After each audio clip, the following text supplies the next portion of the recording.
दोस्तों, बांग्लादेश में जो हो रहा है चिंता का विषय है। बात करने की ज़रूरत है।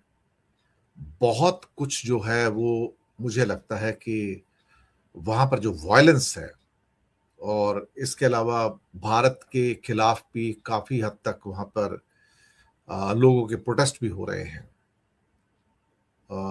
हादी जिनको गोली लगी थी उनकी मृत्यु हो गई है और उसको लेके इंडियन एम्बेसी के ऊपर भी पत्थर वगैरह फेंके गए हैं, कुछ हमला हुआ है, वो भी देखने में आया है। और इंडिया ने कुछ अपने वीजा सेंटर्स भी क्लोज किए हैं वायलेंस को ध्यान में रखते हुए। Bangladesh is on fire actually देखा जाए तो। वहां पर एक उस्मान हादी जिसको कि शेख हसीना का अपोनेंट माना जाता था,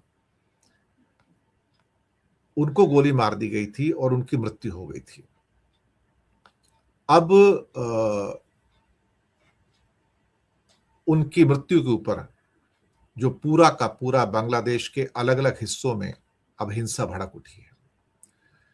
चट्टग्राम में जो इंडियन मिशन है, भारतीय एम्बेसी है, उसके बाहर भी हिंसा हुई है और कई लोग घायल हुए हैं और जमकर पथराव हुआ है।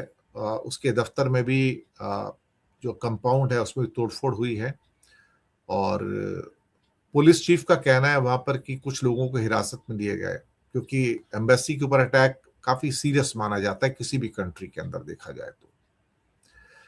जैसे कि हमने बताया कि उनके जो एक छात्र नेता उस्मान हादी का जो अब डेड बॉडी जो है बांग्लादेश पहुंचेगा, उनको सिंगापुर शिफ्ट किया गया था इलाज के लिए, एक मेडिकल एम्बुलेंस के अंदर जो सो कॉल्ड एयर एम्बुलेंस कहते हैं। और बांग्लादेश में आगजनी के बाद डेली स्टार और प्रथम आलो अखबार के कार्यालय पर भी हमले हुए हैं।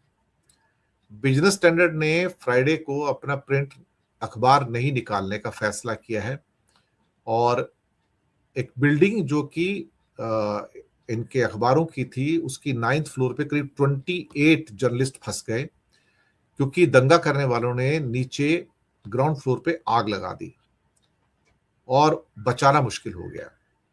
तो डेली स्टार और प्रथम आलो के दफ्तर को आग के हवाले किया गया, जबकि वहां पे बहुत बड़ी संख्या में जर्नलिस्ट जो थे वो बेसिकली काम कर रहे थे और वहां जो मौजूद जर्नलिस्ट थे वो एक किस्म से अपने बड़ी मुश्किल से उनकी जान बची है और ये एक किस्म से मौत से होकर गुजरे हैं।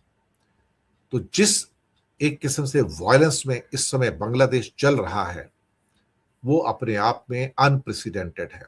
ये वायलेंस उसी किस्म की है जो लास्ट ईयर जब उसके बाद यूनुस साहब आए थे, और अभी जो एक किस्म से कहा जाए कि जो आगजनी है, तोड़फोड़ है और नीचे की मंजिलों को काफी नुकसान हुआ है, आग भी लगी है और इसकी रिपोर्ट्स काफी न्यूज़पेपर में और इंटरनेशनल मीडिया के अंदर भी आ रही हैं और ये काफी पेनफुल है मुझे लगता है। वहां पर एक किसी हिंदू को भी पकड़कर मार दिया गया है और पता नहीं क्या रीजन है। फिर उसको पेड़ से लटका दिया गया, उसको मारा गया है, जलाया गया है, क्या किया है। तो ये खबरें भी वहां से निकल के आ रही हैं, जो कि एक किस्म से कहा जाए तो काफी हद तक भारत में भी चिंता पैदा कर रही है कि अल्टीमेटली हो क्या रहा है बांग्लादेश के अंदर, किस किस्म का निजाम वहां पर आने जा रहा है, लोग क्या चाहते हैं वहां पर। क्या वास्तव में अगर एंटी इंडिया वहां पर मूवमेंट इतने ज्यादा हो चुका है, तो क्या वो लोग वास्तव में ही क्या कहते हैं कि इंडिया से संबंध तोड़ लेना चाहते हैं? अगर वो तोड़ देना चाहते हैं तो हो सकता है। एक अवामी लीग का एक छाया नेट का दफ्तर था, उसको भी आग के हवाले किया गया है और अवामी लीग और इंडिया के खिलाफ नारे लगाए गए हैं, शेख हसीना के खिलाफ नारे लगाए गए हैं और कहा गया कि इसको आप वापस भेजो। और अभी उनकी सरकार इन हालात पर नजर तो रखे हुए है, लेकिन जो सिटीजन पार्टी है वो भारत से जो है, जो उनके कुछ हत्यारे, वो कहते हैं कि हत्या करके वो इंडिया चले गए हैं। अब उसका कुछ पता नहीं है कौन किसने मारा है, क्या किया है, लेकिन ये कहा जा रहा है कि जब तक भारत हादी भाई के हत्यारों को वापस नहीं भेजते, भारत बांग्लादेश में भारत का हाई कमीशन बंद रहेगा और हम इस टाइम वॉर में हैं। अब इस किस्म की चीजें जो हैं वो भीड़ जो है वो कहती है और कभी कभी ऐसा लगता है कि अभी वहां पर जो बांग्लादेश के अंदर जो कट्टरपंथी जो एलिमेंट्स हैं जो बढ़ रहे हैं, वो शायद किसी को भी पसंद ना आए, लेकिन अल्टीमेटली ये जो हो रहा है वो बहुत दुखद है। बीएनपी के जो वर्किंग चेयरमैन है तारिक रहमान, उनका कहना है कि इनके उस्मान हादी के जो कत्ल हुआ है उससे मैं भी गम में हूं, और लेकिन इसके आगे उन्होंने आगे कुछ नहीं कहा है, और ये कहा कि हाँ जो दोषी है उनको सजा मिलनी चाहिए, क्योंकि वो थोड़ा संभल कर बात कर रहे हैं। संभल कर बात इसलिए कर रहे हैं कि तारिक रहमान ही शायद नए प्रधानमंत्री बनने जा रहे हैं बांग्लादेश के। तो डिप्लोमेसी के अंदर बहुत ज्यादा एक्सट्रीम्स भी हैं, वो खतरनाक भी हो सकते हैं। सक्रिय है बांग्लादेश के अंदर छात्र नेता को गोली मारी गई है। भारत के विरोध में जो बांग्लादेशी सड़कों पर उतरे थे, असल में जिस व्यक्ति को गोली मारी थी वो व्यक्ति मर गया है।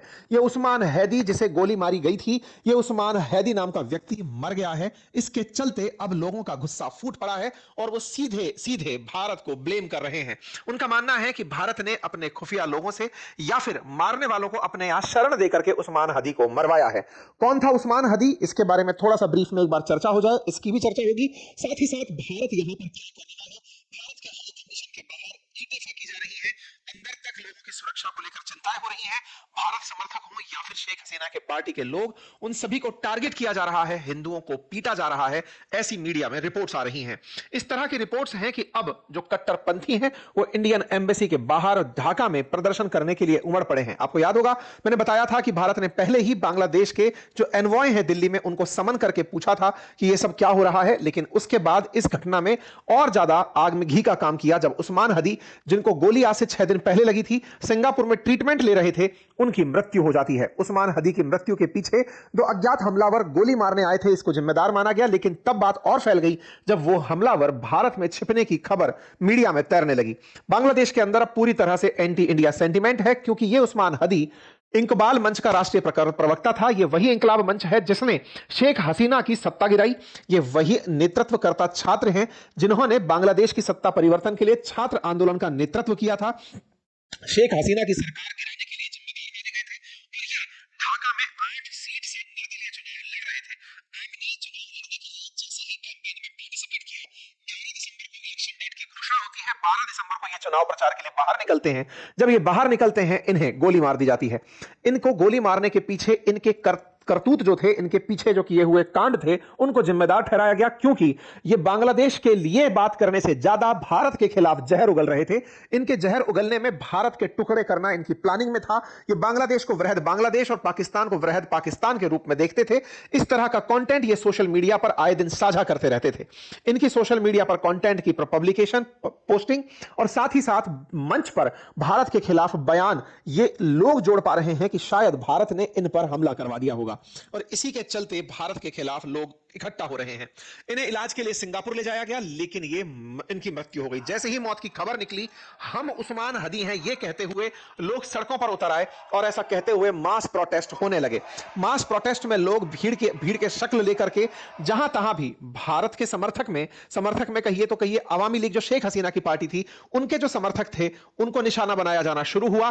वो प्रतिष्ठान जो कि भारत समर्थित आवामी लीग कहिए, क्योंकि बार बार इनका क्लेम यही है कि शेख हसीना चूंकि भारत में है, इसीलिए उनको सारे की सारे शेख हसीना की आवामी लीग के जो लोग हैं वो अपने विरोधी दिखते हैं, उन सबको नुकसान पहुंचाना शुरू हुआ। और तो और चूंकि भारत में हिंदू मेजॉरिटी में है, ऐसे में हिंदुओं को टारगेट किया जाना बांग्लादेश में शुरू हुआ। उन्हें मारा पीटा घसीटा गया, उनके प्रतिष्ठानों को नुकसान पहुंचाया गया। यहां पर वी आर हदी के पोस्टर्स लहराए गए। जहां तहां देख रहे हैं, रात से ही प्रोटेस्ट चल रहा है। आज इनकी डेड बॉडी आने वाली है। बांग्लादेश में झंडा झुकाया गया है, राष्ट्रीय शोक रखा गया है, इनके परिवारजनों को नौकरी दी जा रही है, राष्ट्रीय शोक की घोषणा कर दी गई है। दुनिया भर की जो एम्बेसीज हैं वो बांग्लादेश में इस यंग लीडर के मरने पर अपनी तरफ से सांत्वनाएं, कंडोलेंसेस भेज रही हैं, जिसमें अमेरिका सबसे आगे खड़ा है, जिसने अपनी तरफ से कंडोलेंसेस भेजी हैं। आप सभी को जानकारी दे दूं कि भारत की जो विदेश समिति है, विदेश मंत्रालय के अंदर जो समिति है संसद के अंदर, उसने अपनी रिपोर्ट तक बना करके अभी संसद को सौंपी है कि किस तरह से बांग्लादेश हमारे लिए चिंता का कारण बनता चला जा रहा है। भारत यहां पर चुप नहीं बैठा रह सकता। भारत ने शेख हसीना को वहां से खुद निकाला नहीं, वो खुद आकर यहां पहुंची। चीफ एडवाइजर का बाद में ट्वीट निकल कर आता है जो भर के पेज कहते हैं कि जिन्होंने भी ये किया होगा उन्हें कड़ी सी कड़ी सजा मिलेगी। अपनी तरफ से सारी जानकारी लिखते हुए इन्होंने राष्ट्र के नाम संबोधन दिया। इन्होंने कड़ी सजा के बारे में तो कहा ही कहा, साथ में यह भी कहा कि उस्मान हदी के सम्मान में राष्ट्रीय शोक रखा जाएगा और मारने वालों की सूचना देने वाले को 37 लाख रुपए दिए जाएंगे, यानी कि इनाम की राशि तक दी जाएगी। इन्होंने कहा कि हम इनके लिए एक दिन झंडा झुकाएंगे। जब इनका यह ट्वीट आया तो इनके ट्वीट के नीचे जितने भी बांग्लादेशी लोग जो भारत के खिलाफ हिंसा भड़का रहे हैं उन्होंने भारत को टारगेट किया, इंडिया इज रेस्पॉन्सिबल लिखा हर जगह, इंडिया असैसिनेटेड शरीफ, यहां पर it's time to kill them from all Awami League from followers from Bangladesh. कुल मिलाकर के इस तरह के सोशल मीडिया पर ट्वीट्स चलने लगे। To the Indian high commission Dhaka, this is bring to your notice that Shaheed Usman Hadi blood will not go unanswered. इससे भारत को समझने की जरूरत है, कहीं ऐसा ना हो कि हमारे जो भी लोग बांग्लादेश में हैं, यहां पर आप देख सकते हैं सब लोग भारत को जिम्मेदार ठहराते हुए दिखाई दे रहे हैं। इनमें से किसी के पास कोई भी इस बात की ऑथेंटिक जानकारी नहीं है, लेकिन जहां देखो वहां पर किल्ड दिल्ली, किल्ड उस्मान हदी, दिल्ली किल्ड उस्मान हदी लिख रहे हैं। इस प्रकार के क्लेम किए जा रहे हैं कि अब तो हमें पुराने जमाने में लौटना होगा, ग्रेटर बांग्लादेश बनाना होगा, क्योंकि हमारे जो सिराजुद्दौला थे जो अंग्रेजों के समय पर बैटल ऑफ प्लासी हार गए थे, उससे पहले का जो बंगाल है हमें वो वापस बनाना होगा। इस तरह की इनके अंदर थॉट का विकास होने से पहले ही इन्हें कुचल देना चाहिए। भारत को चाहिए कि जिस तरह से चिकन नेक को टारगेट करने का ये लोग ख्वाब देखते हैं, छत विच्छत बांग्लादेश को कर दिया जाए।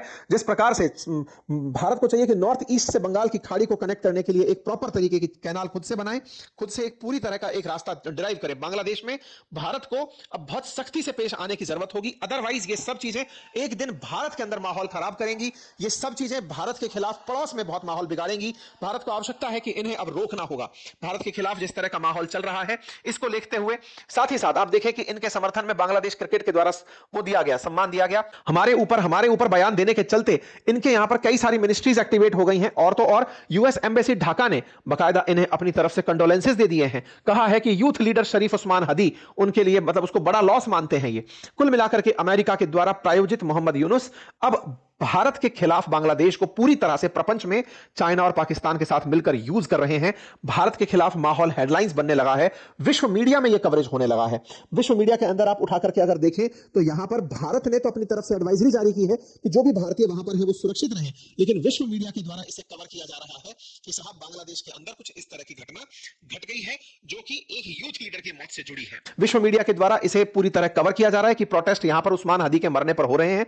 यहां पर हर तरफ अगर आप खबर देखें तो वर्ड के अंदर ये हाईलाइट बना हुआ है।